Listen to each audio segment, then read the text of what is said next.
alustame nendest samadest vahenditest veel, et nendest vahenditest natuke oli siin juttu, te näitasite neid, et neid on ka päris palju. Aga ütleme nüüd, ma kujutan ette, et teil on neid vahendeid siin kogunenud aastate jooksul ka, aga kui on selline alustav õpetaja, kes ei ole väga lastega õues õppimas käinud, et mis oleksid siis võib-olla sellised kõige universaalsemad vahendid, mis ta võiks endale kindlasti varuda? No Kai, sina alustad. No mina arvan, et kui oleneb, missuguseid tegevusi sa seal teha tahad.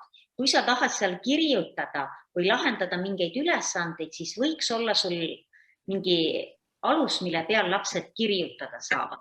Loomulikult on väga head need poodidest ostetud kirjutusalused, aga sama hästi ajavad asja alguses ära ka näiteks pesulõks ja mingi paksukaanega raamat, mille külge saab töölehe kinnitada või siis töövihiku, et ta ei nihkuks kogu aeg ära, et siis sa hoiad seda tugeva kaanega raamatut või papitükki käe peal.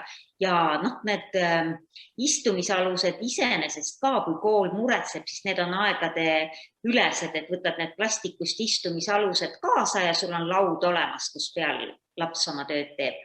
Et selle peale võiks mõelda, siis need pallid ja täringud võiksid olla just pestavad selles mõttes, et ei maksa võtta sinna kaasa mingeid pehmeid asju, millest sul endal pärast kahju on, kui nad otsa saavad. Ja kiletaskud on toredad, kui ei ole lamineeritud asjad.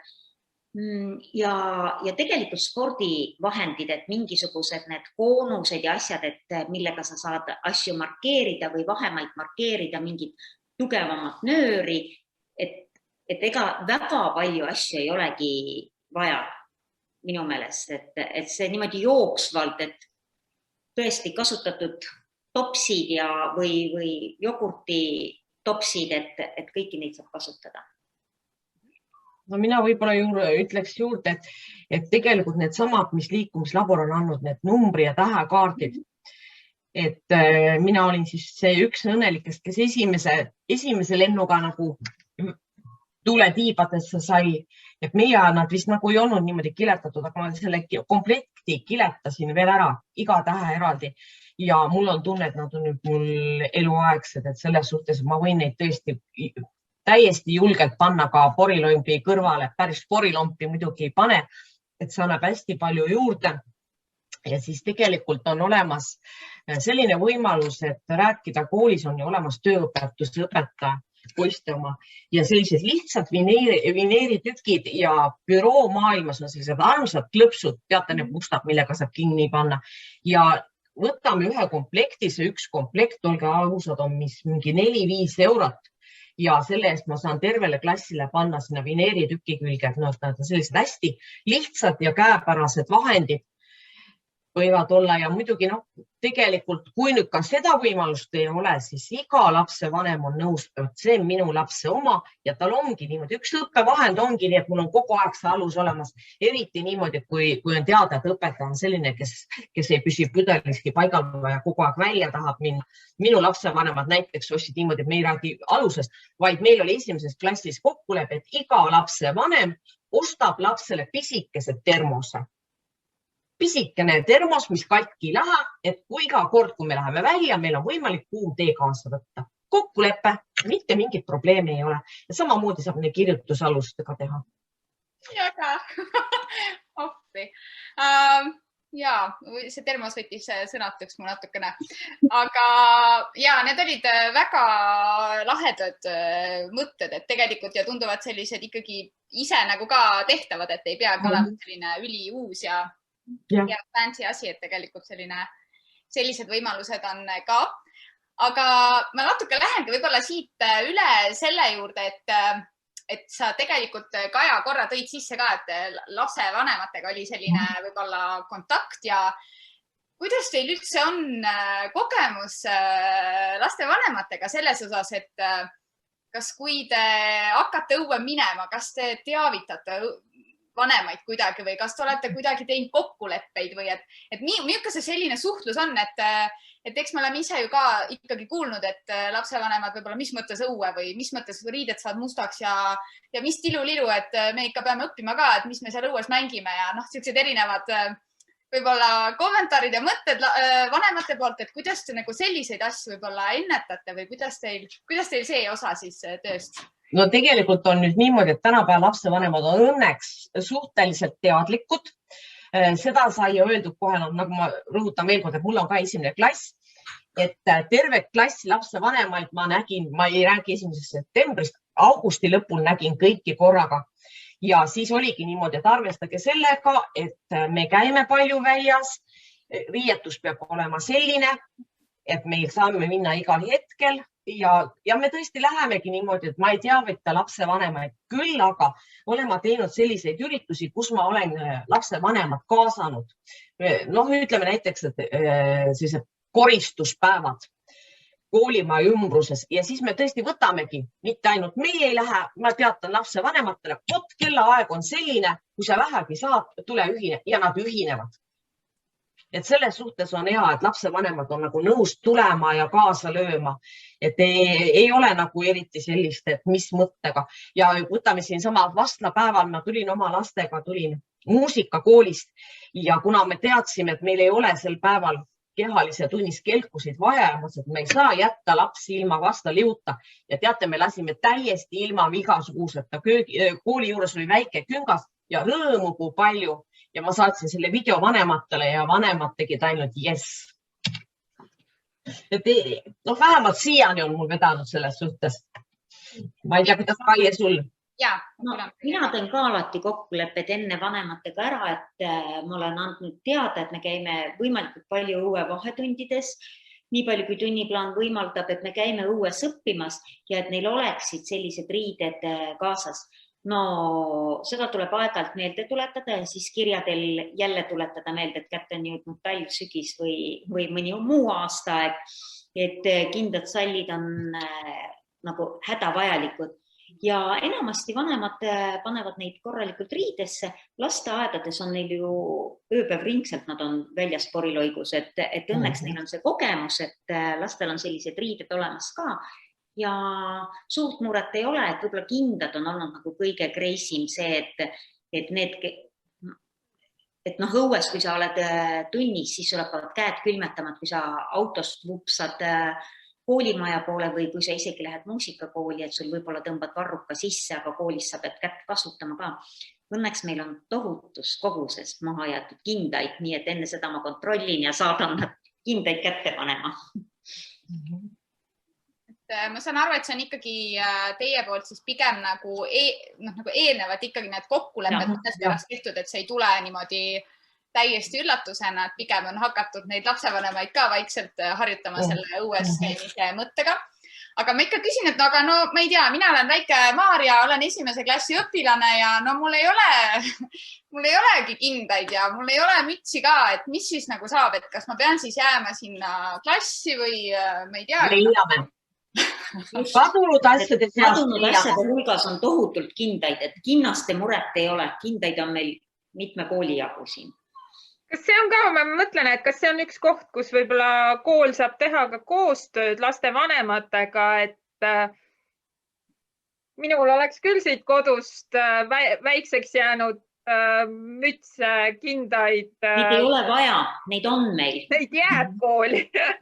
Neid on tohututes kogustes, neid viiakse iga kooliaasta lõpus ära, et kinnaste, ma ei tea, eriti nüüd, kui see koroonaaeg on ja vanemad käivad koolimajas sees veel vähem ka.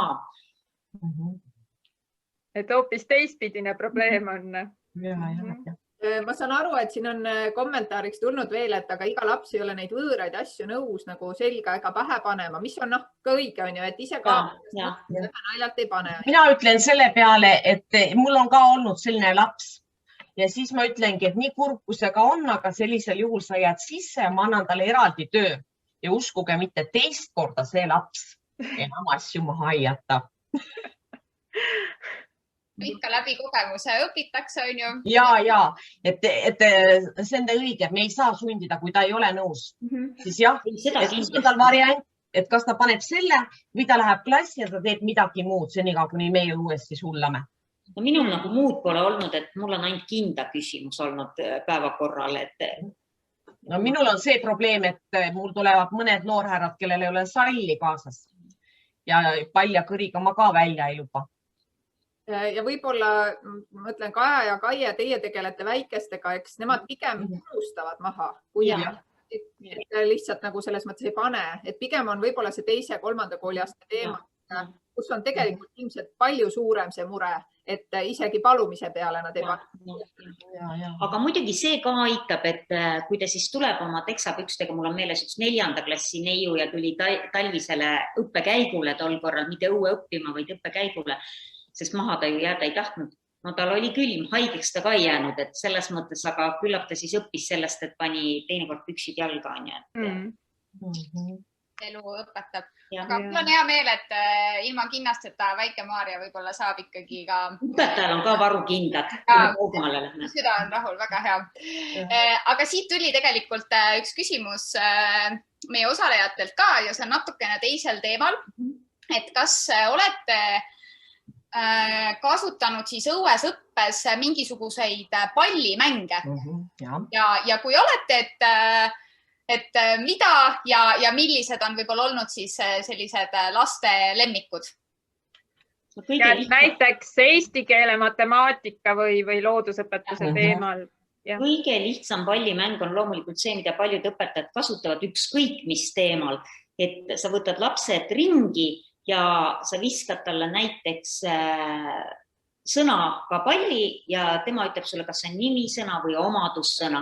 Sa viskad talle tehte ja tema viskab sulle tagasi vastuse, eks ole. Ringi keskel siis, jah? Et mina olen ringjoonel, ma ei ole keskel. Ma olen ringjoonel, et ma üritan visata nii, et muidu ma keerlen nagu vurgann seal keskel.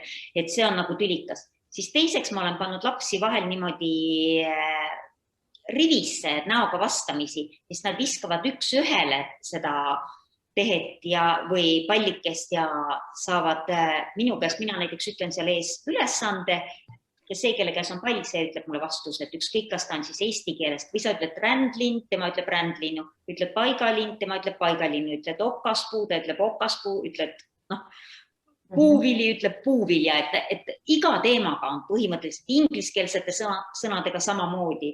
Ütled kass, tema ütleb kätt, on ju, mis iganes. Et see on kõige lihtsam, mitte midagi pole vaja, ainult ütleb palli. Minul on 2 sellist rannapalli nii ütelda ja jälle tänu büroo maailmale, seal on niimoodi, et need natukene suuremad kleepsud.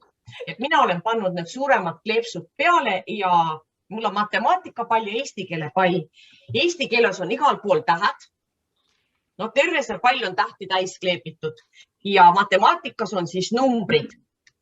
Ja eesti keele pallis on näiteks, oletame, et niimoodi, et meil on omadussõna. Te võtate kohe need suured pallid. No pall on mul põhimõtteliselt samasugune. Ja kui ma püüan selle palli, siis matemaatikas näiteks see arv, mis mul jääb pöidla alla, nad on nii tihedad, et mingi arv jääb pöidla alla.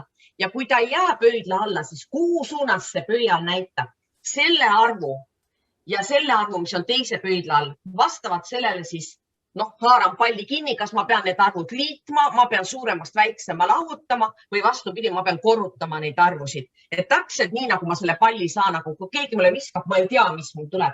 Ja eesti keeles mul on tähtedega ja siis on ka niimoodi, et ma pean ütlema näiteks omadussõna selle tähega või nime selle tähega. Ükskõik, variante on jälle palju. Ja tõesti niimoodi, et mul on eesti keele pall ja matemaatikapall. Just sellised suured rannapallid. Siin on need vahetatavad taskud, et paned siis mida iganes siia, kas 2 korrutustabeli või 20 piires liitmise.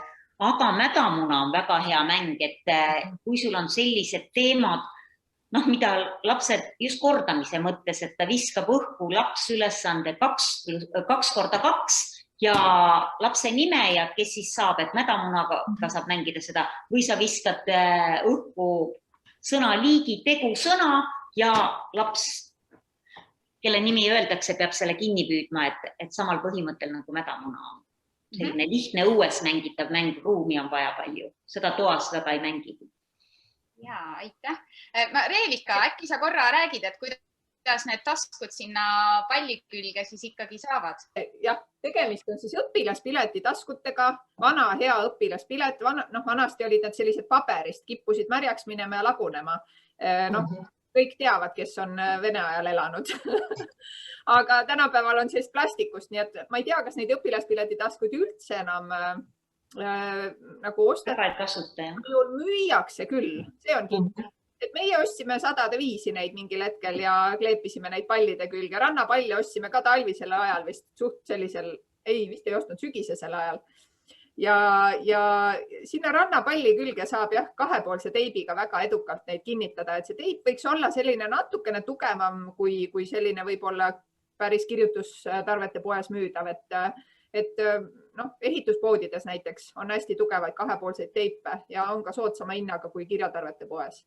Nii et võite meisterdada. Ja sealt saab pidevalt neid ülesandeid vahetada vastavalt siis tunni teemale või õppeainele. Ja, või õpetajad on pannud sinna ka küsimusi lihtsalt sisse, et see sobib ka igasse, see pall seega sobiks igasse ainesse.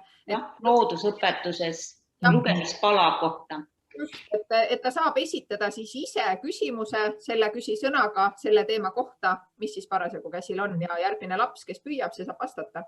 Et miks mitte, et selline, see fantaasia on piiriks, ütleme nii, sellel pallil. Nii, aga meil tuli siia chati üks küsimus ka veel selle kohta, et kas igaks õuetunniks on teil ka mingi varuvariant sisetunniks, et ilmselt siis mõttega, et kui ikkagi ilm täiega alt veab. Enamik asju saab natukene väiksema liikumisega teha ka klassiruumis. Kõike muidugi ei saa, aga õpetajad on loovad. Jooksud saab ju ümber teha, sellepärast, et mõnikord on ka niimoodi, et oletame, et vähemalt minule tundub niimoodi, et ma olen valmistanud nende maru huvitava tunni ja vot sel päeval ei tule lapsed kaasa. Et siis ma mängin ju kohe selle tunni ümber või vastupidi. Mõnikord on niimoodi, et kõik, mis ma olen päevaks mõelnud, lapsed on nii aktiivsed, nii tulevad kaasa ja siis sa tunni käigus leiutad. Et sellist asjad õpetaja seisab 2 kätt longus ja mitte midagi teha ei oska. Ma arvan, et sellised õpetajaid meil Eestis ei ole. Arvestades seda teemat võib-olla siit minna natuke edasi, et kas te oma sisetegevusi siis plaanite ka ainult klassiruumi või siis ei. Kaia juba nii kuri. Ei, ma ei ole kuri, vaid ma ütlen, et ei kasuta. Mul olid need eelmised korrad ka, kui ma sain rääkida, et siis ma just ütlesin, et klassist välja seda liikumist juurde tuua, trepid, trepikojad üles-alla hüpates, lugeda luuletusi seal koridori peale panna, paigutada need ülesanded, et lapsed saaksid liikuda. Ma usun, et mina kasutan ära meie korruse peal on sel aastal selline õnnislugu, et on 3 teist klassi, 1 esimene klass, muusikaklass ka ja teised klassid käivad meil teisipäeviti ja neljapäeviti ujumas, see tähendab seda, terve see korrus on meie päralt ja meil on siis need toredad päevad. Siis ma saan tõesti neid lubada koridori, me saame sealt teha igasuguseid otsimismänge ja ülesandeid, et nad saavad liikuda. Et need 2 päeva nädalas on meil. Muidu me üritame ikkagi olla klassiruumis. Või siis teine asi, et meil on olemas ka nii-öelda pikapäevaruum, et mõnikord ma lähen panen mõne ülesande varel sinna valmis ja siis ütlen, ja nüüd hiilite vaikselt sinna, vaatate, mis teid seal ootab. Ja ma võin tunnistada, et ma olen olnud võimalus piiruda nii Kaie kui Kaja tundidesse ja tõepoolest, et klassiruumis annab väga palju ära teha, et seal on pigem see, et millal lapsed huvitav istuvad, et seal nagu on teistpidi see asi. Aga istuvad ka. Aga ma korra võib-olla küsin ka seda, et teadupärast, et kui õue just minna, et siis on nagu ikka teate seda tunnet, kui lähed nagu õue, see on selline nagu vabaduse tunne, et ja eriti nagu väikestel lastel on see, et õues on ikka muid asju ka ju, põnev seal ümberringi toimub midagi ja siis õpetaja ei vaata, siis saab kedagi sakutada seal, sest võib-olla ei ole sellist kindlat istumis, sihukest järjekorda või nagu klassiruumis, et mis on nagu teiepoolsed soovitused, võib-olla kuidas nende laste siis tähelepanu hoida või kuidas siis võib-olla natukene rääkida sellest murest, et just, et äkki lapsed ei rahune maha või et äkki nad on liiga entusiastlikud ja ärevad kuidagi seal õues, et mis te selle kohta ütlesite, millised kogemused teil selles osas on? Minu kogemus on see, et alguses tasubki vähem planeerida, et eriti esimese klassiga sa ei tea seda ette, sa ei tunne veel neid ja päevad ei ole vennad, aga ei maksa siis heituda sellest, vaid teinekord jälle proovida ja ma ütlen, et see juhis, see kas pärlikaart või legoklotsid või mingisugune joonis, et lapsed üldiselt tahavad teha asju ära, et selles mõttes see on ka motivaatoriks, et kas koguda mingeid täppe või kleepse või et see alati aitab kaasa, kui on selline klass, kes võib-olla nii organiseeritult ei tööta sul seal kohe. No mina ütlen võib-olla niimoodi, et meie teeme niimoodi, et iga tunni algus on meil ikkagi klassiruumis. Just, algused. Ja siis lepime kokku reeglid ja üks reegel on see, et kui meil täna õnnestub, siis me oleme homme jälle. Ja mina võib-olla tahtsin kommenteerida ka seda sama Kaie mõtet, et võib-olla esimesest korrast on ju ei tasu heituda, kui mingi asi ei tule välja ja ma just mõtlesin ka, et Kaja tunni peale, et kui ma mäletan nii seda, kui me käisime Maarjaga koos Kaja tundi vaatamas ja kuidas Kaja andis õpilastele kätte lihtsalt mingid numbrid, ütles, et te teate küll, et minge pange need koridori ja kõik teadsid täpselt, mida nad peavad tegema. Ehk siis näha oli, et nad olid seda korduvalt teinud, reeglid olid kõigil selged, ilmselt need kokkulepped tehtud, et tõesti ka see julgus katsetada uuesti ja uuesti ja et ühel hetkel see asi hakkab toimima väga loomulikult. Aga klassid on erinevad, on nagu tähelepanelikumad ja motiveeritumad kui teised, et selles mõttes ei maksa alati ennast süüdistada, et oi, et ma ei saa hakkama, et katsetada uuesti ja uuesti. Kajal ja Kaiel, kas teil on ka mingit sellist olukorda olnud, kus te olete pidanud niimoodi kiiresti oma seda nagu plaani muutma? Taha mängin seal. Et otsid uue koha, et meil on ka see üks hoov ja siin oli täna nii lasteaia kehaline kasvatus kui ka meil üks kooliklass võimles, et siis sa lihtsalt üritad sättida nii, et kõik ellu jäävad. Kuidas te nagu ise tunnete, et kas see ettevalmistus õues õppetunniks erineb kuidagi nii-öelda selleks klassiruumi või kuidagi tavatunniks ja kuidas, kas teil on nagu oma mingid soovitused, nipid, et kuidas see võib-olla selleks ettevalmistuseks see aeg oleks nagu lühem või kuidas, mis on teie need soovitused? Planeerida lihtsamaid asju, et mitte väga keeruliseks enda elu elada, et need ülesanded ei ole väga keerulised ja rasked, see on minu soovitus, et kui sa lähed pikemaks ajaks ja sul on palju asju, siis sa mõtled välja, teed nimekirjad, et sa nagu organiseerid enda tööd pisut rohkem, aga iseenesest ega see töö ei ole kuidagi teistsugusem või keerulisem kui tavatunni ettevalmistus. Kui mina hakkan õuesõppetundi tegema, siis esimene asi ausalt öeldes on see, et ma lähen oma nii-öelda asjade juurde, mis mul on olemas. Ja siis ma mõtlen selle teemale, mis mul on ja siis need asjad ütlevad mulle, et seda saab täna kasutada, seda saab kasutada. Et tegelikult on niimoodi, et ma püüan järjest vähem teha juurde asju, vaid ma vaatan just see sama õpetaja, see fantaasia, et need asjad, mis mul on olemas, et ma saan neid ka kuskilt teise nurga alt kasutada. Et vähem töölehti või selliseid pabereid, mida sa toodad ainult selle õue mineku jaoks ja mida sa pärast viskad minema.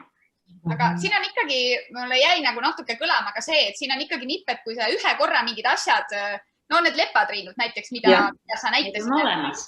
Just, et üks kord võib-olla sa näed nagu selles mõttes natuke rohkem vaeva, aga samas järgmine kord, kui sa nendele asjadele otsa vaatad, siis need hõikavad sulle ikkagi näkku, et kuule, et vali mind.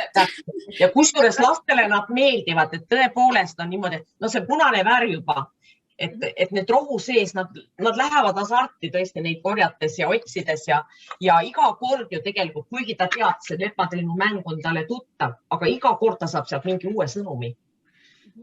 See ei kordu.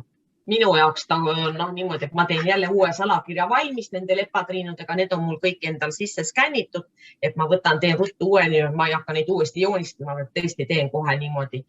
Teen uue kirja, see võtab mul aega võib-olla pool tundi vähemgi ja lastel rõõmu kui palju. Et see mingil hetkel see natuke võib-olla pikem ettevalmistus pärast tasub lihtsalt selles mõttes ära, et sul on nagu lihtsalt asju juurde teha või muuta natuke ümber. Aga ma vist küsin, siin on äkki viimane küsimus meil chatis, siis me vaikselt hakkame ka otsi kokku tõmbama. Ja siin ongi küsimus, et kas plaanite õues õppetundega koolist kaugemal ja kui te neid plaanite, siis kui sagedasti?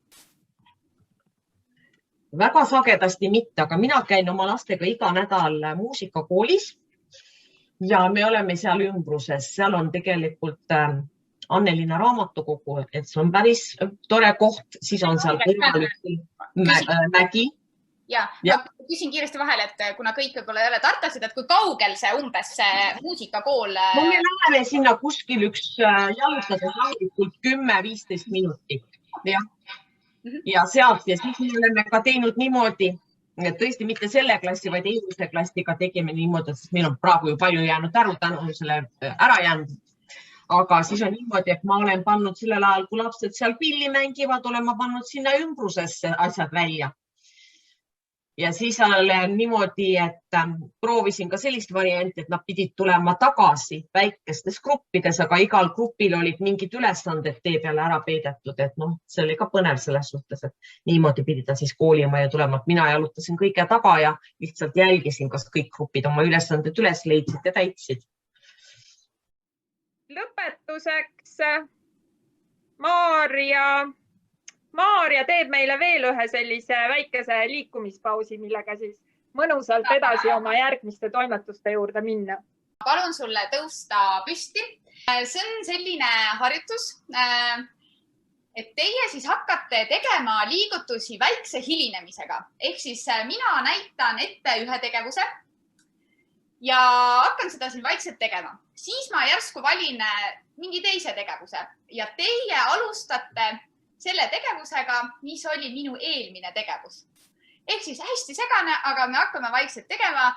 Minul on siin 3 hästi entusiastlikku õpilast, Katrin, Kaja ja Reelika, viielised kusjuures. Ja nii, ja teie saate siis võib-olla nende järgi tegutseda. Minu esimene tegevus, tuletan meelde, teie hakkate tegema minu eelmist tegevust. Ja mina marsin praegu koha peal. Nüüd te võite ainult aimata, mis minu eelmine tegevus oli. Võib-olla ei olnudki midagi. Nii, hästi Reelika, minu teine tegevus on plaksutamine. Mis teie siis võiksite küll teha? Teie teete kogu aeg minu eelmist tegevust. Ja väga hästi. Paneme ja nüüd, kes seal kodus teevad käed käima ja hästi põlved tõstame kõrgemale. Nii, väga hea. Sinu järgmine tegevus. Ja teie muudkui, mis teie valite minu eelmise tegevuse? Ja mina siin muudkui võtan neid järgmisi tegevusi. Ülimõnus on praegu, ma ei tea, kuidas teil läheb. Nii. Ja minu järgmine tegevus on põlvedele plaksutamine. Siuke mõnus massaaž jalgadele, kes nüüd vahepeal istus või püsti seisis, siis saad niimoodi patsutada oma jalad niimoodi läbi mõnusalt. Ja minu järgmine tegevus on lihtsalt seismine. Nii, väga tore. Teie tehke massaaži siis oma jalakestele. Väga hästi. Nii, mina tänan oma viielisi õpilasi. Aga hästi, et ei tea, kahju on natuke öelda tšau, paka, aga pole midagi teha. Head asjad saavad paratamatult päris kiiresti otsa. Ehk siis meie vist siitpoolt kõik lehvitame teile ja vaatan õue, väga mõnus ilm, nii et kes nüüd siis saab ja kellel võimalust on, siis arvuti palun. See on nüüd kohustus, arvuti kinni ja minge nautige siis seda mõnusat ilma.